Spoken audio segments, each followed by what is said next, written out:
Salut YouTube, c'est Superboki. Aujourd'hui, nouveau tuto Unraid sur la chaîne où on va parler d'un sujet qui vous intéresse beaucoup, comment accéder de manière sécurisée à son interface de gestion Unraid depuis l'extérieur de son réseau. On va essayer de faire ce tuto en moins de 5 minutes pour montrer qu'il est simple et rapide de faire les choses bien.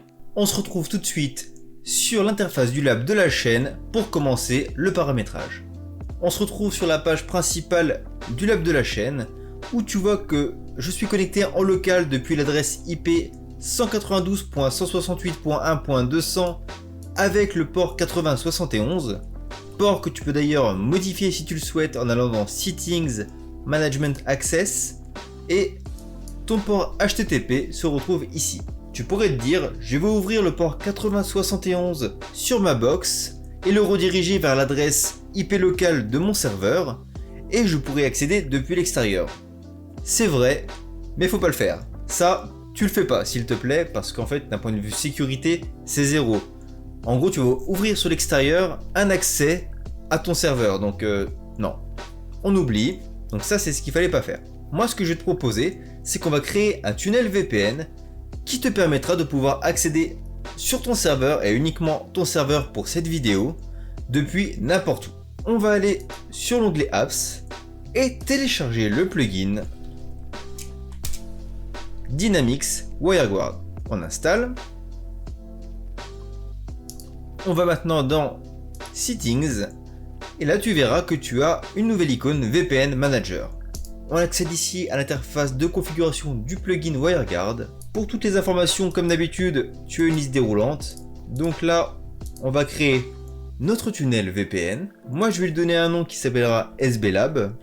Tu peux mettre ce que tu veux. Private key et public key, tu cliques sur Generate, ça te les crée. Le endpoint, c'est le port que tu vas ouvrir sur ta box. Donc, ce port-là, où tu peux le changer si tu le souhaites, pour faire l'interconnexion entre ta connexion depuis l'extérieur jusqu'à chez toi. Tu ne vas pas ouvrir l'accès direct d'un port depuis l'extérieur, tu vas ouvrir un port vers un pont VPN et c'est beaucoup plus sécurisé.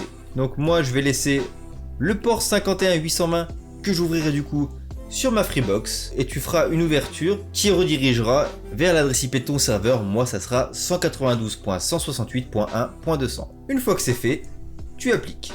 Maintenant que la configuration de base est faite, on va pouvoir ajouter un peer.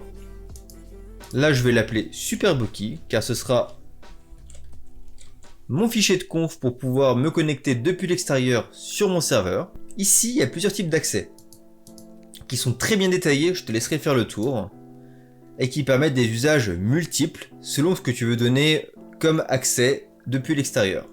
Nous, on va rester sur du Remote Access to Server, qui te permettra uniquement de pouvoir accéder depuis l'extérieur à ton serveur Unraid. Tu ne pourras pas accéder au reste de ton réseau local.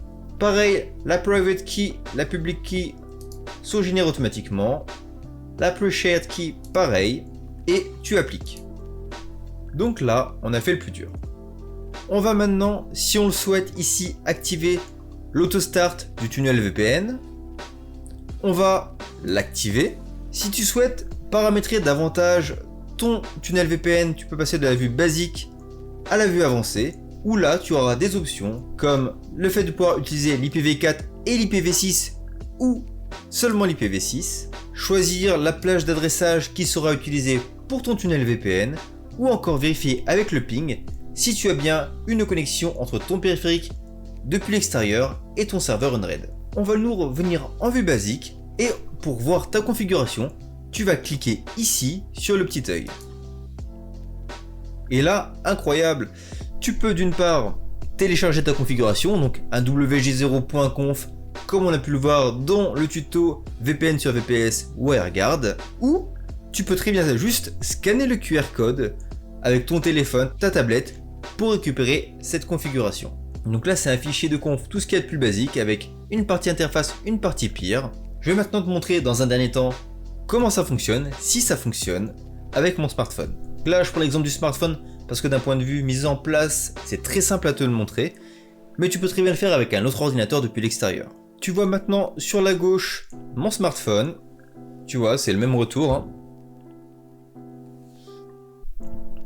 Je vais télécharger dans un premier temps l'application WireGuard. On ouvre. Ajouter un tunnel en utilisant le bouton bleu. Très bien. On va scanner le QR code.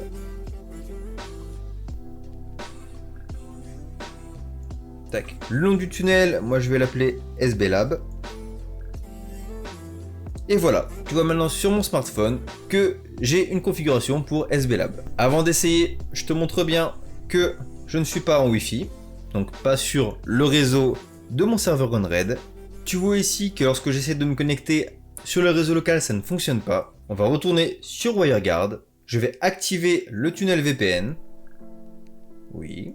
Là, si j'actualise, ça ne fonctionnera toujours pas car on est en 192.168.1.200 et ici, il y a une remarque à prendre en compte que maintenant pour taper sur l'adresse IP du serveur, il faudra utiliser, quand on est connecté avec le VPN, l'adresse 10.253.0.1.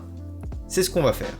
Et là, quand tu le fais, ça fonctionne pas. Et là, je me suis dit, mais oh, réfléchis, quand tu es en local, tu utilises 192.168.1.200 avec le port 8070. Donc en fait là via le VPN c'est la même chose, on a toujours besoin de ce port 8071. Du coup on va le rajouter et là, oh magie, ça fonctionne. On est bien connecté depuis l'extérieur grâce au VPN à notre interface Runraid. On est bien connecté, d'ailleurs tu vois que c'est un peu compliqué d'utiliser Runraid depuis son smartphone, mais bon tu peux y accéder. D'ailleurs, très bonne question, je vois que tu suis beaucoup mes vidéos. Est-ce que tu aimerais que je fasse un test des applis mobiles faites pour Runraid? Dis-le moi dans les commentaires. Voilà YouTube, c'est tout pour aujourd'hui. Si mon contenu t'a plu, n'hésite pas à mettre un pouce bleu et à t'abonner et mettre la petite cloche si ce n'est pas déjà fait. Si tu as des remarques à me faire, mets-les dans les commentaires, je te répondrai. En attendant, je te dis à très bientôt pour de nouvelles vidéos. Salut YouTube!